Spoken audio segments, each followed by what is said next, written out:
Napanaginipan mo na bang nasa pampublikong lugar ka, pero bigla mong napansing wala kang suot na damit? Maaaring nasa paaralan ka, opisina, mall, o nasa gitna ng maraming tao. Habang napapansin ka ng mga tao, nakakaramdam ka ng hiya, kaba, o gusto mo na lang magtago. Isa ito sa mga pinakakaraniwang panaginip ng maraming tao. Pero ano nga ba talaga ang ibig sabihin nito? Unang kahulugan, pakiramdam na vulnerable ka. Sa totoo lang, ang pagiging walang damit sa panaginip ay madalas simbolo ng pakiramdam na exposed o vulnerable.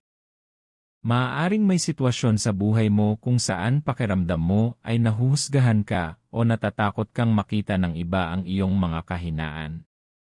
Ikalawang kahulugan, takot mapahiya. Kung nahihiya ka sa panaginip, maaari itong sumasalamin sa takot na magkamali o mapahiya sa trabaho, paaralan, negosyo, o sa harap ng ibang tao. Maaaring sobra kang nag-aalala sa opinyon ng iba tungkol sa'yo.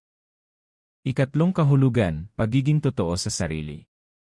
Hindi lahat ng kahulugan nito ay negatibo. Minsan, ang kawalan ng damit ay simbolo ng pagiging tapat at walang itinatago. Maaari itong senyales na gusto mong ipakita ang tunay mong pagkatao nang walang pagpapanggap.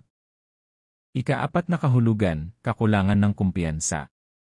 Kung gusto mong magtago o tumakas sa panaginip, maaaring may bahagi ng buhay mo kung saan kulang ang tiwala mo sa sarili. Ito ay maaaring paalala na kilalanin ang iyong sariling halaga. Ikalima, depende sa nangyari sa panaginip. Mahalaga rin ang detalye. Kung nahihiya ka, maaaring may takot kang mahusgahan o mapahiya. Kung wala kang pakialam na walang damit, maaaring senyales ito ng pagtanggap sa sarili at pagiging komportable sa kung sino ka.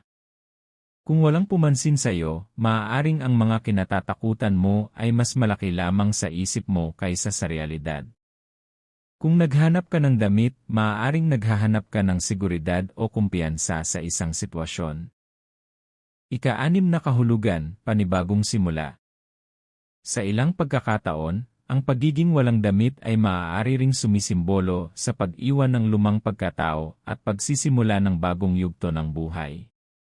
Parang nagsisimula ka muli ng mas tapat sa iyong sarili.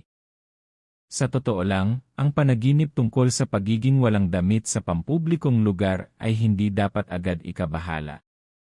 Kadalasan, refleksyon lamang ito ng iyong emosyon, insecurities, at pagnanais na matanggap kung sino ka talaga.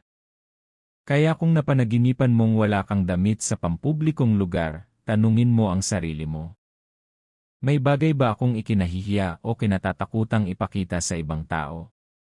O panahon na ba para maging mas totoo ako sa aking sarili?